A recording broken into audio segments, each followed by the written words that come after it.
Hey everybody, it's Carpo again. I'm a little bit cold, so I got a blanket and a hat. And yes, I'm Santa Claus. Like shit, I guess with the beard I could be Santa this year. I've got to, I've got this full Santa costume that I wear that I bought last year at Goodwill during Christmas time, and yeah, it's funny.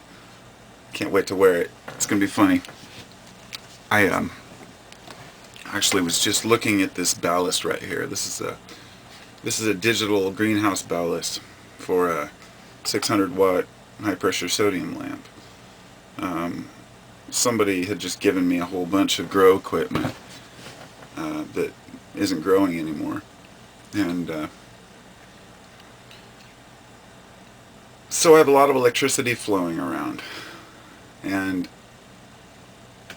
I think about electricity a lot. And I guess the thought I had was that I really wanted to make this video about was do you flow? I guess that would probably end up being the title of it. Um, do you flow? I guess the reason I thought about the ballast there is it was just, I was thinking about how, we have a power source. We plug it into the wall. This in particular has to be a special plug, but the ballast processes and regulates the power that's being used by the light bulb. And it goes out to the light bulb. If all the conditions are met and the light bulb is working properly, you'll have no problems. If you start messing with the components inside there, if you start changing the way that the electricity is moved around throughout the ballast, if you switch wires around, and basically if you don't follow the instructions, you're going to burn out your ballast and your bulb. And I think that's a great metaphor for the way that humans will burn ourselves out if we try to wire ourselves against the flow of life.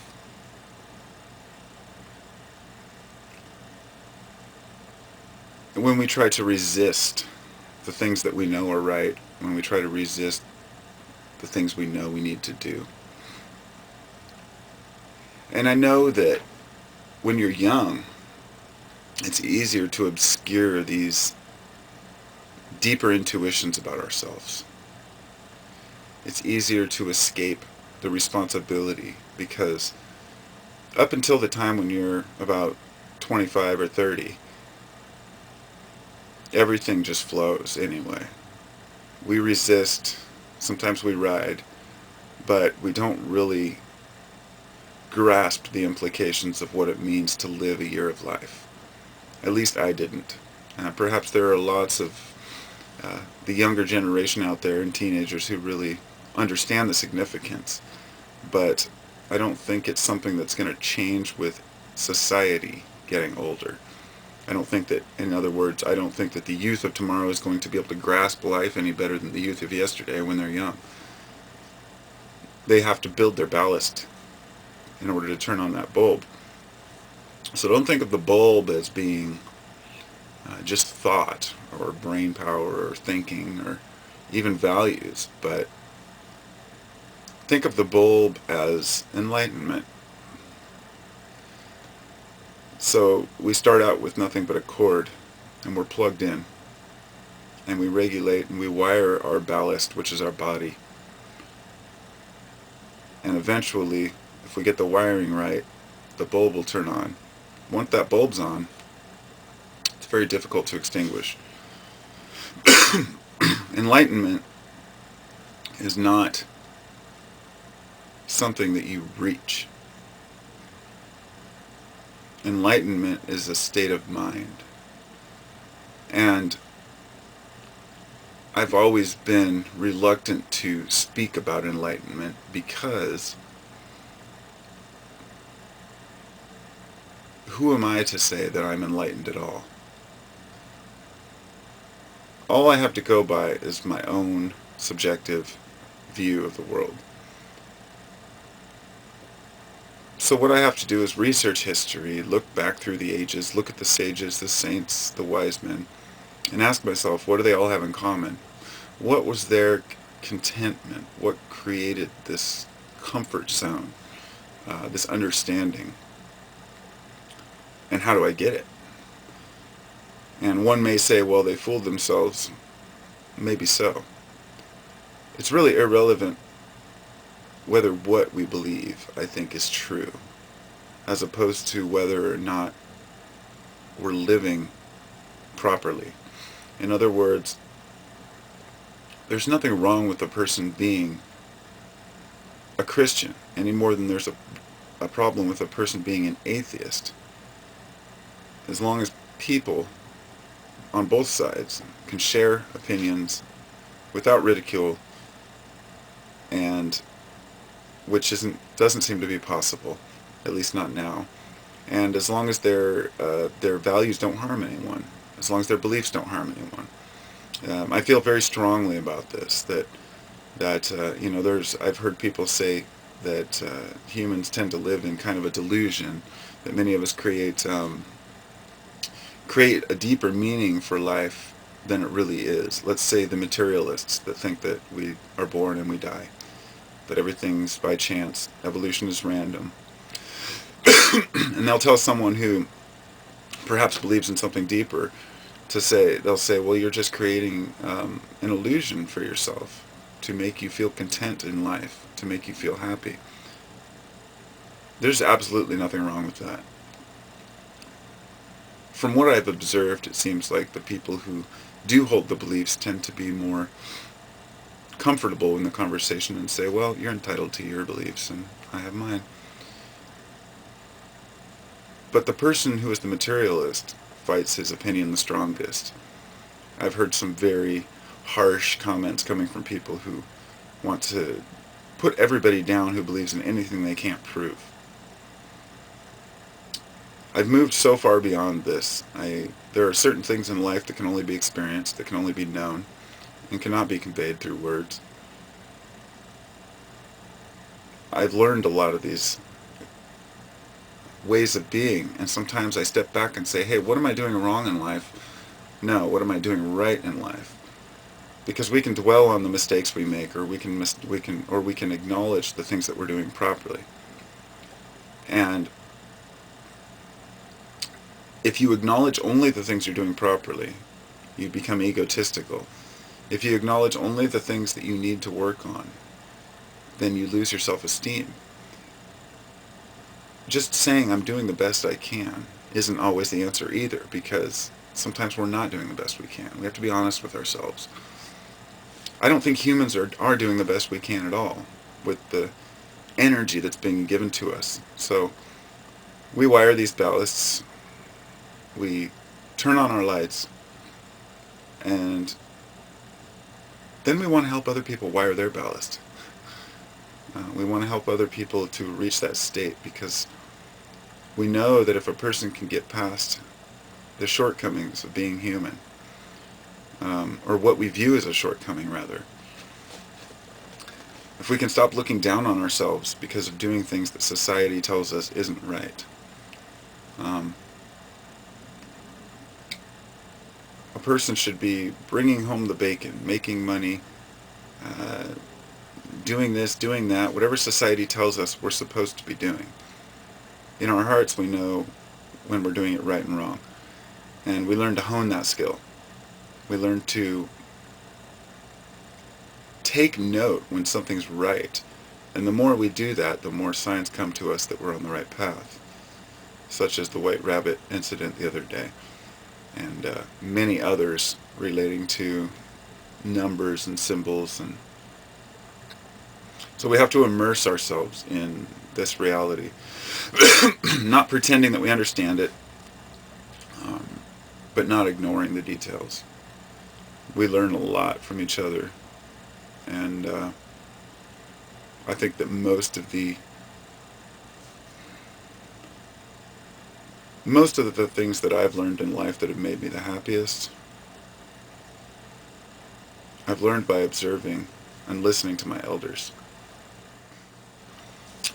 those on their deathbed will always tell you what's important, and you can see it in their eyes.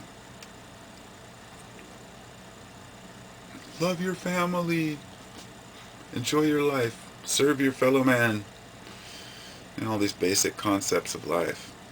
They're not surprising. They're not anything we don't know. And all the things that our, I like to say elders, because often when a person is dying, um, especially let's say someone in their 80s or 90s, they're going to have a wide understanding of life. Now, it doesn't really matter where that person's been or where that person grew up or what situations they encountered, as much as the all-around situations that we all encounter, that those life experiences that are universal. In other words, if an old man is dying in the city and an old man is dying on the countryside in Turkey, they're both going to have a shared view of life. And most likely, even if that one city old man spent his whole life working his ass off, and the other man spent his whole life being selfish, regardless of which did which or what life path they took, they're both going to tell you that family and love and acceptance is what's going to make you happy in life. Letting things roll, not letting things get to you, not becoming obsessed over the little things in life. I had someone a while back say that we were discussing religion, and he says, one day your family's going to die, and your dog's going to die, and you're going to have to bury them all. And it was an argument or a debate about religion, and I said, yes, you're right. The idea was that he was saying that one day we all suffer. We will all suffer. We'll all go through these things. My dad died in front of me when I was 15, so it doesn't get much worse than that. But I've learned to deal with death, you know. I think about these things. I don't fool myself into thinking that bad things aren't going to happen. I just changed the idea of bad into life. It's not a bad thing that happened. It's just life that happened. So, any adversity that we face in life is something that will help us grow. And if we don't see that, we're completely missing what the world is, the universe, the all, is trying to teach us, or what we're trying to teach ourselves subconsciously. Many of the actions that we take are subconscious actions. Our subconscious knows what we need to do, and it acts upon it. And we try to resist, but the problems keep coming back until we deal with them. We know this. I don't think there's any one of you out there who has a problem in life that you've been able to ignore and it just goes away.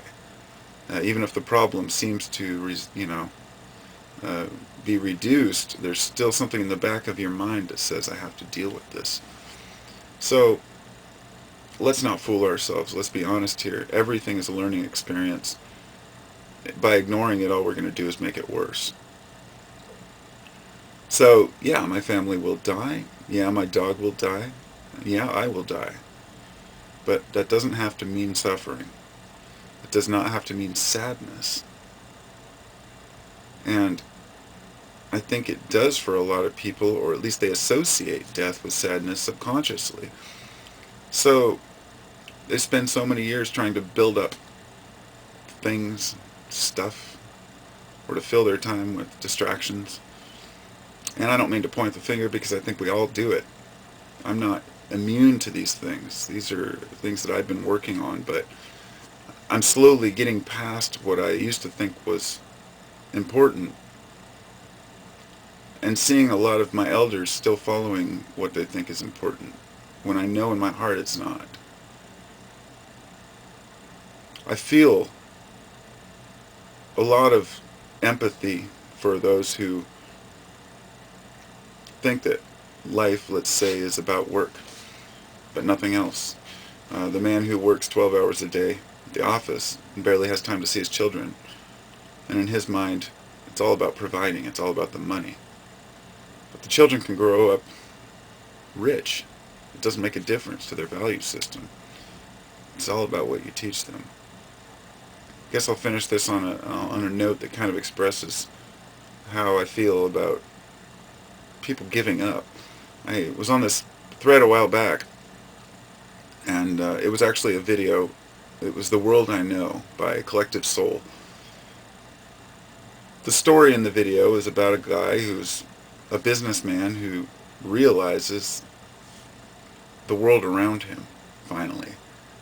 That we're all like ants, just like the animals. He climbs up to the top of a building and attempts to commit suicide. A bird lands on his arm, pulls him back. A great little symbolic video. And there was a comment on there. I don't remember how the thread went, but I said something to the effect of, I don't even remember what I said. I just remember one comment on that thread somebody had said was that they've been there. He said sometimes, he said, I think that as a father I would be better off dead because I don't have any money, and at least if I'm dead my children will have an insurance policy to live on.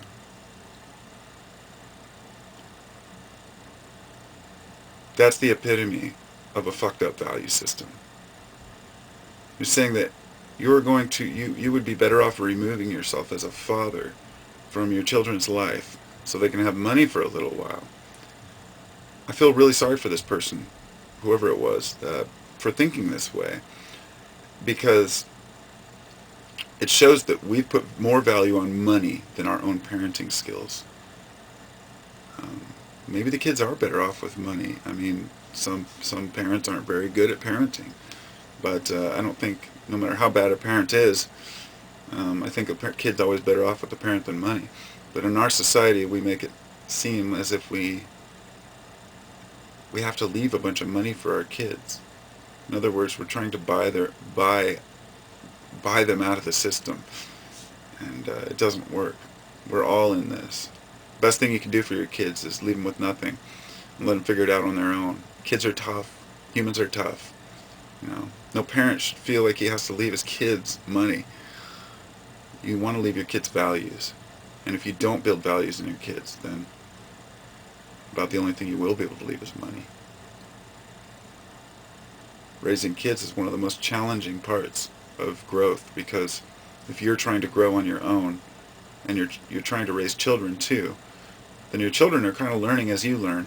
You don't want to teach them too much down the wrong way, so you got to let them learn. But there is a flow through everything, an electrical flow, and